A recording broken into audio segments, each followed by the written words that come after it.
നമുക്ക് മുട്ട കൊണ്ടൊരു ഐറ്റം ഉണ്ടാക്കാം ലഞ്ചിനൊക്കെ പറ്റിയ. ആദ്യം തന്നെ 3 മുട്ട പുഴുങ്ങിയെടുത്ത് അതിൻ്റെ തൊലികളെല്ലാം കളയാം. തൊലികൾ കളഞ്ഞെടുത്ത മുട്ട ഇങ്ങനെ വരഞ്ഞു കൊടുക്കാം. അങ്ങനെ നമ്മൾ 3 മുട്ടയും വരഞ്ഞെടുത്തിട്ടുണ്ട്. 3 മുട്ട ഉണ്ട് തുള്ളി കളിക്കണേ. ഞാൻ അടുപ്പത്ത് വെച്ച് ചൂടായതിന് ശേഷം അതിലേക്ക് ആവശ്യത്തിന് വെളിച്ചെണ്ണ ഒഴിച്ചെടുക്കാം. കുറച്ച് മല്ലിപ്പൊടി, കുറച്ച് മുളക് പൊടി, കുറച്ച് മഞ്ഞൾപ്പൊടി, കുറച്ച് ഉപ്പ്, ഇതിൻ്റെ പച്ചമണം മാറുന്നത് വരെ ഒന്ന് മിക്സാക്കി കൊടുക്കാം.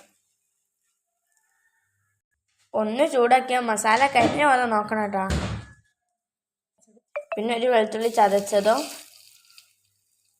കറിവേപ്പിൻ്റെ ഇല ഇട്ട് കൊടുക്കുന്നുണ്ട്. അതിന് ശേഷം നമ്മൾ പുഴുങ്ങിയെടുത്ത മുട്ട അതിലേക്ക് ഇട്ട് കൊടുക്കാം. മുട്ടേൻ്റെ എല്ലാ ഭാഗത്തേക്കും മസാല അങ്ങനെ പിടിപ്പിച്ച് കൊടുക്കാം. ഇത് എനിക്ക് സ്കൂൾ കൊണ്ടുള്ളതാട്ടോ. ഇപ്പം അത്യാവശ്യത്തിനൊക്കെ മസാല പിടിച്ചിട്ടുണ്ട്. അങ്ങനെ നമ്മൾ മുട്ട ഫ്രൈ റെഡി ആയിട്ടുണ്ട്.